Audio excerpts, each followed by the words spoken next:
আজ পবিত্র ঈদ উল আজহা উপলক্ষে সমগ্র রাজ্যের পাশাপাশি নলবাড়ী জেলার মোকালমোয়ার নারায়ণপুর গ্রামের ঈদগাহ ময়দানেও ধর্মীয় ভাব গাম্ভীর্যের সঙ্গে ঈদের নামাজ আদায় করলেন ইসলাম ধর্মাবলম্বী মানুষজন।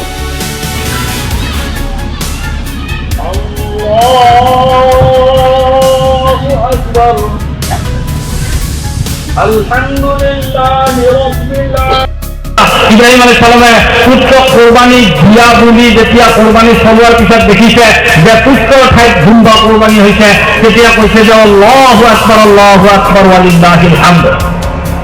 ঈদুল নামাজকে কেন্দ্র করে নারায়ণপুর ঈদগাহ ময়দানে মুসল্লিদের মধ্যে ব্যাপক উৎসাহ উদ্দীপনা লক্ষ্য করা যায়।